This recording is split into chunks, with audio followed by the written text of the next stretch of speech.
ఉమ్మడి నల్గొండ జిల్లా కాంగ్రెస్ పార్టీలో కుటుంబ పాలన కొనసాగుతోందని ఆరోపించారు BJP MLA Katepalli Venkataramana Reddy.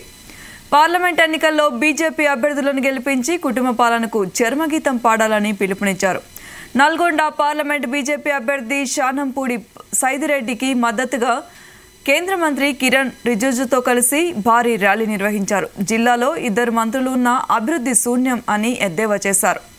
BJP లేదంటున్న Komatireddy వెంకటరెడ్డికి Nalgonda నడిబొడ్డున తరలి వచ్చిన కాషాయ దళాన్ని చూసి మాట్లాడాలన్నారు. సీఎం రేవంత్ రెడ్డి మాటలు చెప్పడం తప్ప చేసేదేమీ లేదన్నారు.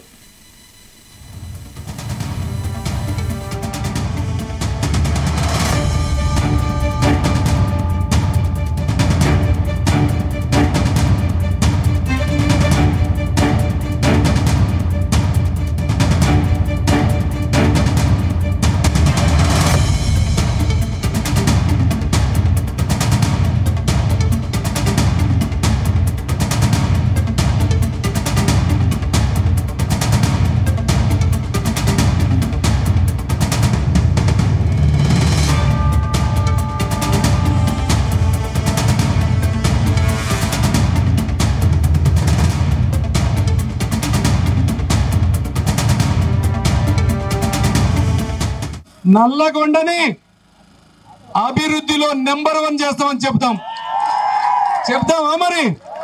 కాబట్టి దయచేసి మీరందరూ కూడా రేపు జరిగే ఎన్నికల్లో ఏ గుర్తు కొట్టేయాల? ఏందది?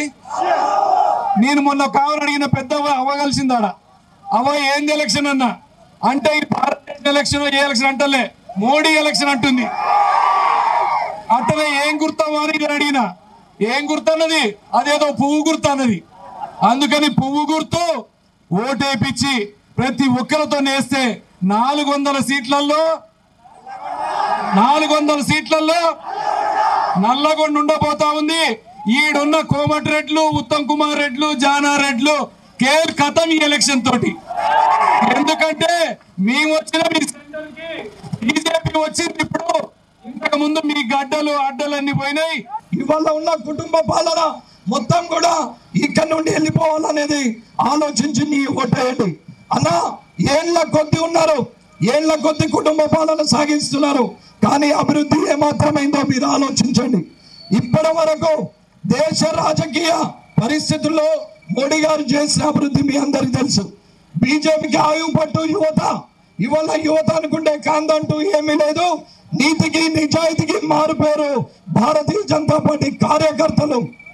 కాబట్టి మీరందరూ కూడా సైదిరెడ్డి గారికి మద్దతు తెలిపి మా అక్క చెల్లెలు, అన్న తమ్ములు, అవ్వలు, తాతలు అందరూ కూడా ఉద్యోగస్తులు, వ్యాపారస్తులు, యువత అందరూ కూడా ఇవాళ సైదిరెడ్డి గారికి మద్దతు తెలిపి మోడీ గారిని చూసి సైదిరెడ్డి గారిని ఆశీర్వదించి భారతీయ జనతా పార్టీ ఇవాళ దేశంలోనే 3వసారి ప్రభుత్వం ఏర్పాటు చేసి 3వసారి